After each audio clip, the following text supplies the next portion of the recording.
So as you can tell, I love music. That's one thing that I like to put on my channel a lot. You see it in the YouTube shorts, my music hauls, the album reviews. I love music, and I collect a ton of stuff, obviously, as you can see everywhere. I have CDs, cassettes, 8-tracks. I even have the cylinder phonograph things, I'm guessing that's what they're called. But more obviously, as you can tell by the shelves behind me, I collect vinyl. And I collect a ton of it. Unfortunately, in the past year that I've noticed, it's been going on apparently for like the past at least 5+ years, but at least in the past year that I've noticed specifically, the price of vinyl has been getting way out of hand. That's not just one company or another, it's all across the board, especially when it comes to new releases. Like, there is no need for a 7-inch single to cost $20, single LP album to cost $30 to $35, and a double LP costing upwards of $50 at times.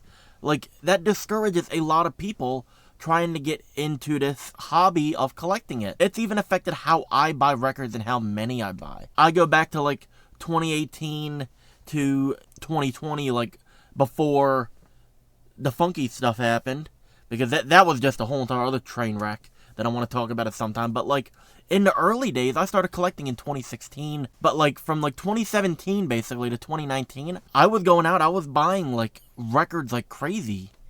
Like, it was easy for me to go to a record store at least once a month and spend about $100 and come back with at least 4 to 5 new records.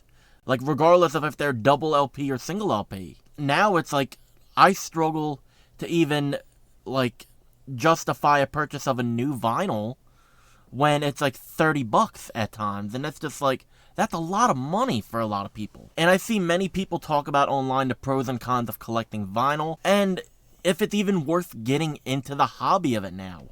And that's sad because, like, physical media, I think, is very important, and to see people now doubting wanting to get into it, or like, now the hobby's too expensive, all that stuff, it is sad to see. So today I want to tell you like what I choose to do when collecting now, and it's helped me regain a big love for it. So the one obvious thing, probably the easiest one to do, is to stay away from mainly new vinyl. What I mean by that is like brand new releases on the day of release. Do not worry about FOMO on a lot of stuff, because 9 out of 10 times they're going to get repressed at a later date. I would say if you're trying to look at the money part of it, stay away from new vinyl completely for now. I would say wait till it even goes on sale. Sometimes you'll catch them on a sale after a couple months. What I recommend, the newly arrived section.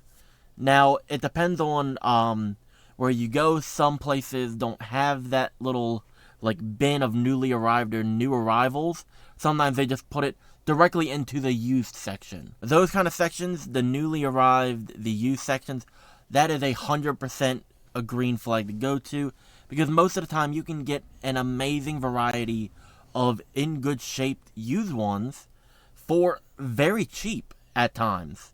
Obviously, specialty ones, there's a difference between like the rare collectible ones and then like basic ones, but that's a whole other beast as well. But in general, the used section is so amazing for helping people either getting into the hobby of collecting, or if you just want to go and like test yourself to find something that's weird that you've never heard of. You can find so many great albums in the under $10 range, and I've found some amazing ones in the $3 to $5. Actually, can I find it right now? Yeah, I'll show you this one. This is a pressing of Spirits 12 Dreams of I'm guessing it's Dr. Sarnicius. It's an Asian press, but what's weird about it, this is like a very floppy cover, and it is made in Seoul, Korea.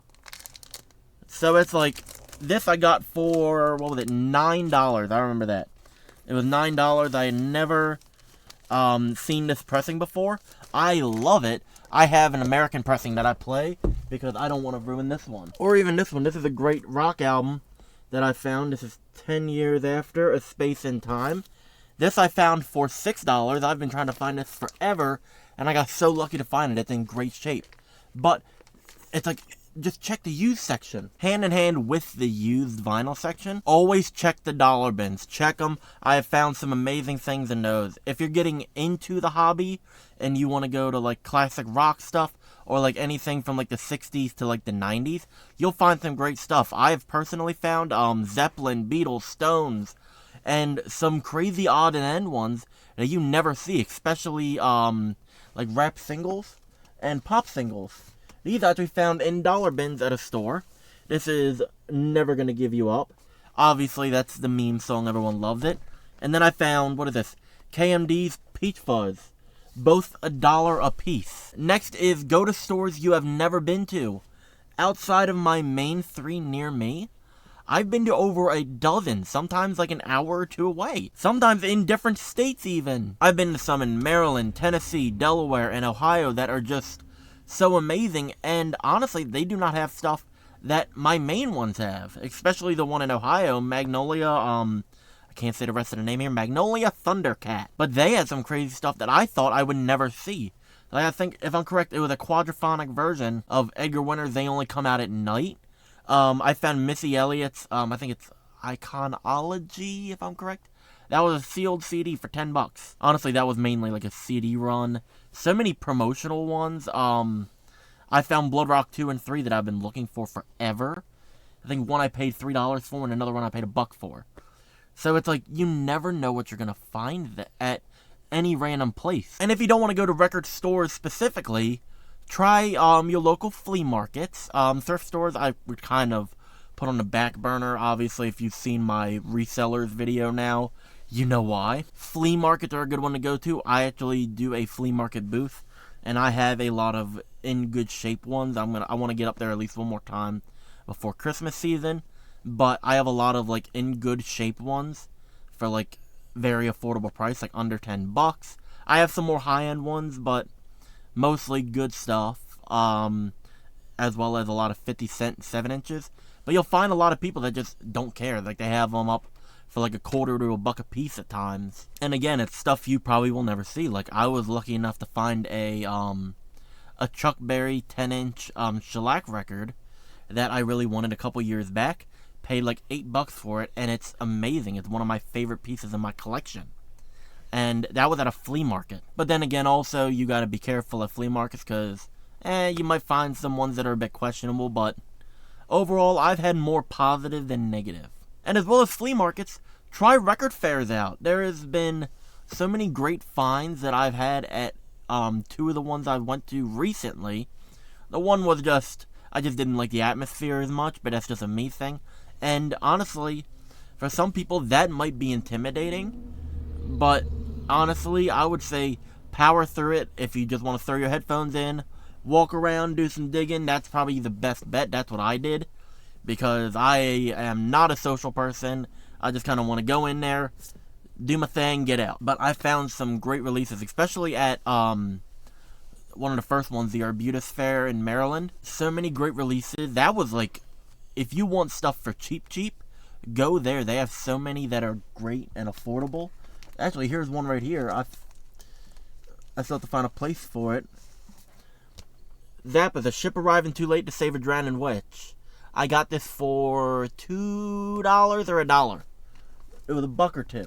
I remember I went there with $50. I only spent $40 at the end of the day just because I was already exhausted. I came out with like a fat stack of stuff, and it was amazing. It was so worth it. The other one I spent $50. I didn't get as much, but I still got some cool stuff. So it's like, you never know, but it's still, I would say, it's 100% worth it to check those. So at the end of the day, the big question is it worth it to collect vinyl in 2024? Or if you're seeing this at a later date, 2025, 26, 27, wherever, I would say yes, but, and that but is important, basically just try to navigate on your budget and try different things that are like not just the normal route of go to the new section and pull like the new Taylor Swift album, pull a new like rap record or something. Try digging for more unique stuff, and I promise you it'll be so much more interesting.